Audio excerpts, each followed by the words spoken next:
YouTube.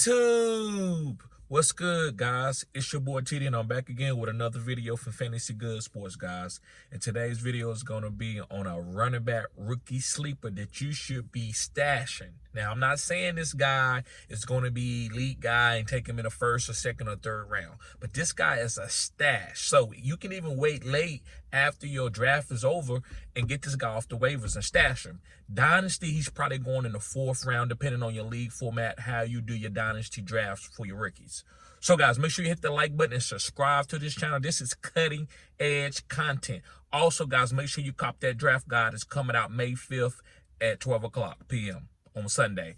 Also, guys, I got the Phenom Finder. The Patreon is in the description. Make sure you click that. And I'm giving you a lot of intel about rookies. Me and my homie, Dynasty Football Key, has worked on something together. And I think we got something great for you.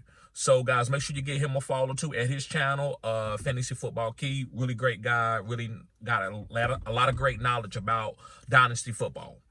So, before I talk about the player that I believe is a great stash for a running back, I'm going to give you some context. I'm going to talk about a few things to lead up to that. The first thing I want to talk about is hybrids. Hybrids.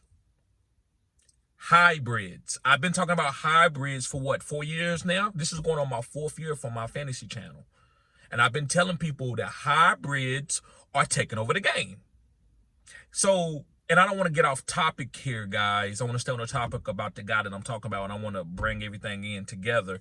But there's going to be a guy that plays running back that runs routes like Justin Jefferson, and he runs between the tackles like CMC.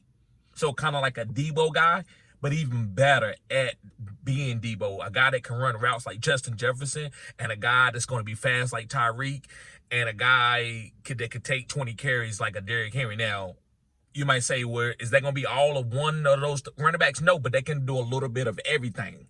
That's what's coming into the NFL game at the running back position. And that's how running backs is going to get their money back. They're not going to get $20 million a year just running the ball, or just running the ball and getting a couple catches a game. They're going to have to show that they can run routes on the outside at any position, from the slot or from the outside flanker or from the X. That's how they're going to get their money. So that's why I've been talking about hybrids. So this guy that I'm talking about, guys, is a hybrid, especially coming out of college. This guy started his career off playing wide receivers, and that's what guys are going to do. These guys are going to start teaching their sons, listen, man, you got to be able to run routes like Justin Jefferson. Watch his game. You got to be able to run hard and get skinny through the hole and fall forward like Derrick Henry. Be tough like Nick Chubb.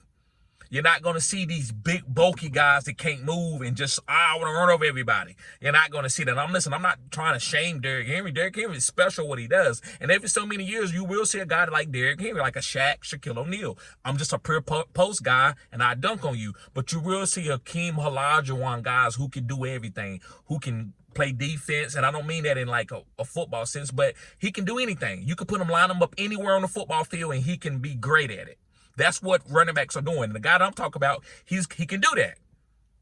So that's why I've been telling y'all about hybrids even before Debo got going. I think the year that Debo first got in the NFL, I think, if I'm not mistaken, guys, this is when I started talking about hybrids. Now, everybody's not going to be a hybrid, but hybrids are going to be, oh, this guy's going in the first round because he can play all positions and he can do this and he can do that. Travis Hunter, you see him, hybrid. Play corner, play wide receiver. So, another thing I want to talk about before I get to this running back, we're not going to see guys getting 100% of the carries or even 90% of the carries. There's only probably going to be 3 running backs per year that's going to be getting 100% of the carries. And then they still might come out the game here and there. Now, 100% of the goal line carries, you will see that probably about 5 or 6 running backs. Jahmyr Gibbs don't get 100% of the carries, but he's a great guy to have in fantasy, and he's a great football player. There was a lot of special. Alvin Kamara is a great football player. Never got 100% of the goal line carries. Derrick Henry have always gotten 100% of the goal line carries, but he comes out on passing downs, always have.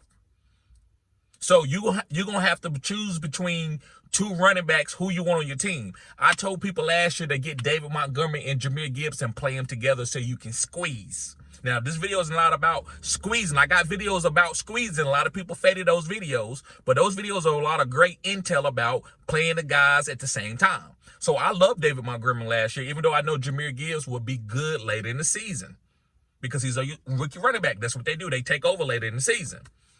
So you got to be able to get the guy and know what they are. You know David Montgomery is a goal line running back. He's going to get a lot of goal line opportunities, a lot of high touchdown upside. Same thing with James Conner. Same thing is going to be going on with Trey Benson. So I know what each guy role is. That's why I assess the game differently. He ain't getting 100 catches. That don't mean he can't be good in fantasy football. It's different roles and different things on each team. So guys, to get on, the guy that I'm talking about, he's going to be a guy like this. This guy's going to the Giants, and it's Tracy Porter Jr. coming out of Purdue. Now, you might say, well, Devin Singletary's there, and they got another backup guy there. Or they might trade for a guy. It doesn't matter. Tracy Porter Jr., guys, played wide receiver for Iowa. Then he got switched to running back, and then he transferred to Purdue, and he had a good season. Go watch him against Michigan. Michigan had the best run defense in the whole college football, and he had a lot of big runs against them. So don't be nervous about taking this guy. This guy has a chance to take over this running back field. Even though he's not going to get 100% of the carries, he's going to be catching balls out the backfield, helping Daniel Jones, whoever the quarterback is. Helping, say he can push the ball downfield to Jalen Hyatt and hit underneath Malik Neighbors. And throwing a little bit to Daniel Bellinger and Darren Waller if he stays healthy. So that's why the reason why they got Tracy Porter. Say he can run some of these underneath screens. You know, Brian Daboll loves screen plays for running backs. He's always done it, even with Saquon. So I like Tracy Porter. Guys, stash him. I think he's a good player. He runs like a little awkward. To me, he reminds me of Aaron Foster. He's not 225, 30 pounds like Aaron Foster, but he got that wobble, that dead leg. So, guys, I'm not going to hold you up. Make sure you pick up Tracy Porter Jr. I think he's going to be a great stash for you. And the redraft leagues, you can even wait till the draft is over and pick him up and stash him. Y'all be safe. Peace.